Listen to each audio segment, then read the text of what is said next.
Hey, welcome back to the channel. My name is Nick. This is a channel called Watchlist Roulette, a channel dedicated to cinema and the discussion of cinema. I can't tell you how many times I have tried to do that intro. Today, I'm going to be working on a new series based on the films of Martin Scorsese. I thought to myself, what the hell? Why not do a monthly theme? I would like to attempt to do a new theme for every month.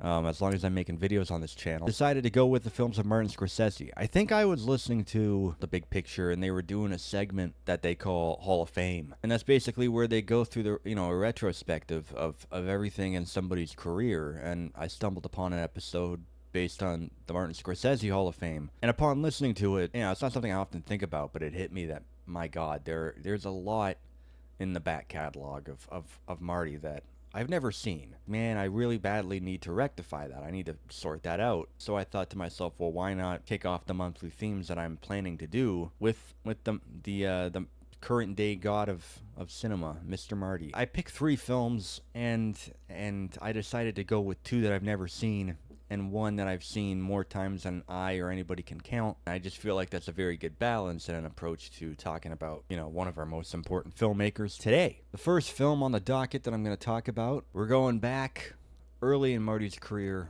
I want to say this was his second or third film that he made, and it was very early, pre-Taxi Driver.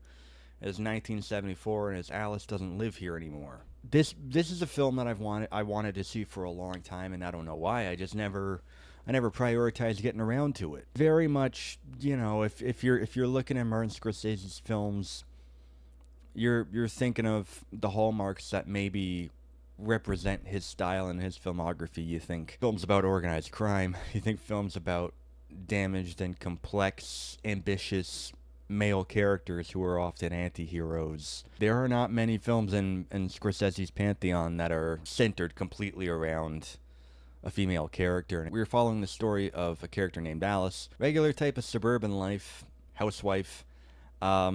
She's a singer, but not really a practicing or working singer. She has a husband. She has a child. She cooks for them, makes dinner for them, does laundry for them, lives a housewife kind of life. Her relationship with her husband is rocky, and they often fight.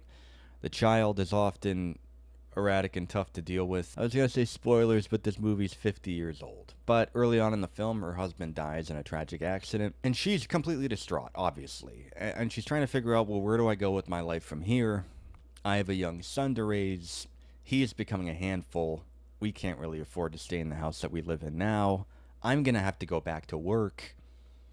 Is there any work out there for me as a singer? And so her and her son hit the road and try to find a place to land. They are kind of moving along the way to, I believe it's Monterey, California. Or is Monterey, is there another Monterey? I don't know. Along the way, we are just kind of being a fly on the wall, experiencing the trials and tribulations of Alice's life story post-marriage and now being a widow. We are now kind of on her shoulder watching as she grapples with what life throws at her. I gotta say, through the earlier stages of this film, I was so high on it. There's kind of like a good dividing line, a grocery stick in the middle of this film. There is pre-Chris Christopherson and there is post-Chris Christopherson. And Chris Christopherson plays a character named David who, at some point, she takes a job in a small town as a waitress. She doesn't want to. She absolutely hates waiting tables. It is a chaotic diner that is an incredibly problematic environment to work in, not to mention the rampant sexism and just an incredibly uncomfortable and harsh environment to work in. She absolutely hates it.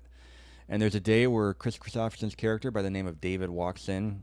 He is like a cool, collected, like classic musician actor playing that type of character who's just very mysterious and very shadowy, but there's something very charming and like, he's just this like heartthrob type character, and he's got this unkept beard and he lives on a ranch, and he's, he looks like he stepped out of a drugstore romance novel, and she kind of takes a liking to him and goes back and forth with him, and that becomes a giant part of the film. And to me, there's a great dividing line between Chris Christopherson, I can't say his name, Chris Christopherson, pre-Chris Christopherson, and post-Chris Christopherson. Pre-Chris Christopherson, I was on board with every single thing that this film threw at me. Um, Everything about what you would see in Mean Streets a year before is present in this film. You've got these electric needle drops of great bits of music in the soundtrack. The way Marty moves the camera, not just the way he moves the camera in terms of panning, but also just this like mobile handheld, almost guerrilla style of filmmaking. The way he moves around their house as her and her husband are having an argument.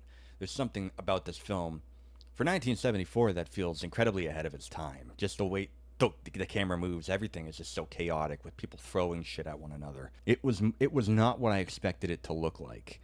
You've got that aspect of it, which is classic Martin Scorsese. He's like a, he would go on to become a master of being able to film domestic disputes and fights and people hurling objects at one another. I don't know why he's just so good at that. The soundtrack, the needle drops, the way he paces a film, everything about what we've come to know and love about Martin Scorsese is in that first half of that film. I was just completely aboard. The whole road trip aspect of her having to go out and rebuild her whole life.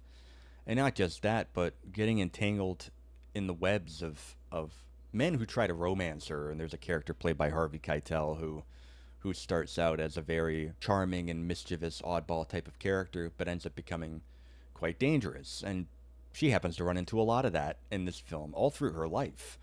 And then there's post Chris Christopherson, where once she has a job as a waitress in this diner, she really settles down, and the film slows down because her life is slowing down. She's starting to plant her roots, even though she's not necessarily interested in planting her roots in this town, doing what she does, being around the people that she's around. The film feels very different from that first half compared to the second half, and I absolutely loved that first half. I loved seeing this very unpredictable adventure that Alice is going on with her son and trying to keep everything together. She's trying to not look in the rearview mirror as to the death of her husband, as to what maybe she could have done better, or how they could have treated each other better or communicated better. The way that she now has to explain all of what has happened to her son. She also has to explain to her son that sometimes people who love each other fight a lot. He's trying to figure out, well, you don't look sad even though your husband's dead. And she has to explain to him how complicated a relationship can be. And the child is a complete handful. The child, honestly, pretty darn good child performance. But this is a kid who, I got to imagine, at the tip top of his notes, Martin Scorsese made sure to get through to this kid that he needs to become the biggest pain in the ass that a mom can deal with, and that kid delivers. That doesn't mean I enjoy watching it. I feel like a lot of people have differing opinions when it comes to watching a child actor playing an obnoxious child. That's the entire purpose of that character. But man, he's grating on Alice, and she's losing her patience with the kid. But even as the audience, I'm losing patience with the kid, and and the kid was a little bit of a drawback. But nothing I've never seen in a film before with annoying children. Slowly throughout this journey, we are seeing Alice lose her all through this journey as she hits the road and tries to rebuild her life. We're seeing Alice lose this idealism and this naive nature that she has. Somewhat of a free spirit, and that's starting to get crushed a bit. She's looking for jobs as a singer, but nobody's hiring as a singer. She goes into some towns and there's maybe one bar on the block that has a piano. She's starting to realize, well, there may be no future trying to be a singer right now. We're just going to have to find a way to pay the bills, and that's why she becomes a waitress. And she doesn't necessarily want to wait. She doesn't want to wait tables at all. She wants to create a life for herself where she can go after what she cares about, but at the same time provide for herself and her son. It is watching somebody get stretched in two different directions, kind of like being in between a rock and a hard place. You need to do the right thing and provide for your child, but in the process you may have to give up what it is you want to do with your life. It's about striking the balance and understanding what it means to be an adult with responsibilities, and how that can kind of destroy your soul. And it's not just a conflict between what she wants to do and what she has to do. It's there's a point in the film where, breaking down in tears, she comes to the realization, I can't live without a man. And she is continuously landing in relationships with incredibly abusive partners all through the film. Her former husband, the character played by Harvey Keitel. And once we get into Chris Christopherson's character of David, again, a character, like I said before, a character who is calm, cool, collected.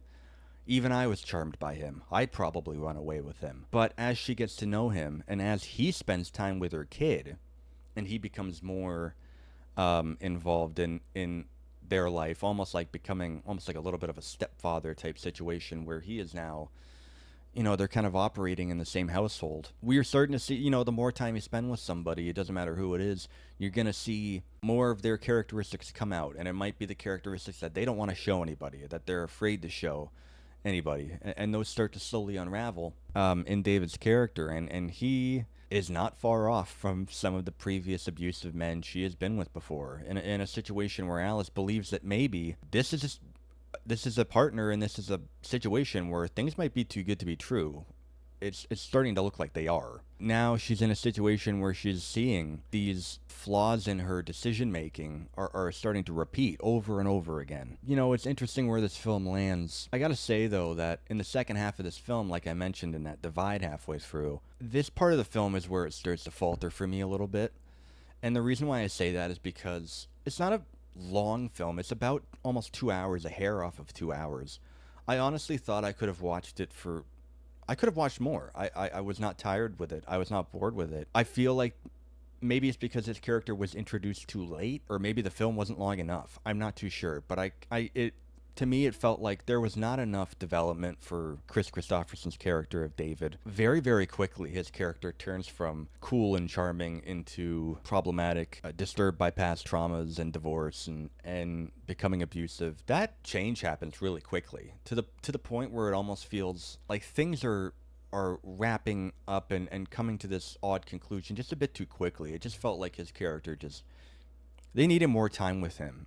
She needed more time to get to know him. There needed to be more sequences where we investigate more of his past life, and we need to start seeing the cracks in their relationship show up a little bit earlier before shit goes down. Something about that storyline, which is where this film all comes together, just kind of felt a little bit rushed. I don't know. I don't know if it's because his character came in too late or because the film wasn't long enough, didn't take time explaining what I thought it needed to explain. But the second half of the film for me is where it lost a bit of steam. I was completely on board and was loving it through about half of it. Everything going on in the second half with the everyday sluggish monotony of living as a waitress and the chaos involved with that, but also this relationship with David just didn't have the same energy or the same intrigue for me as the earlier portion of the film did. I could have just watched the whole film of Alice and her son going on a road trip from town to town to town, and a slice of life never really settling down, but moving on from one town and one place to the next, and something small happens in each of these towns that kind of changes her through this journey. To me, if I had a whole film like that, I probably would have ended up loving it. But yeah, it's just one of those films where, yeah, I really like it, but something about it just doesn't stick the landing. It just didn't really feel like it concluded in a way that I felt good about. Everything comes back to that main performance. That is the film. This is Ellen Burstyn's film completely. And just like other incredible performances I've seen from her, legendary in The Exorcist, later in her career, Requiem for a Dream by Darren Aronofsky, that performance is absolutely haunting. This performance is, holy shit. Just the glue that holds everything together, and it's just a complete, the fancy critics say, tour de force. Yeah. She is the film. As much as I can say that I like the film but I don't love it, her performance is amazing. It's just exhausting. And watching her character go through this emotional rodeo of trying to figure out what to do with her life now as a widow and how to take care of this kid. And the kid is a pain in the ass, and he plays that part well because it is one more roadblock in front of her being able to live the life the way she wants to. But it just looks like there's not going to be a way for that to happen. She has to strap in and become the responsible adult. And watching her grapple with this conflict, and watching her fall for one abusive man after another. Watching the way that Ellen Burstyn creates this character who is very funny and very charismatic and very not traditional. Not your traditional housewife, and quick and quirky and electric and energetic, but watching her go through the struggle of trying to figure her life out. She pulls out all the stops and showing you what a grueling emotional experience that is. And yeah, she nailed it.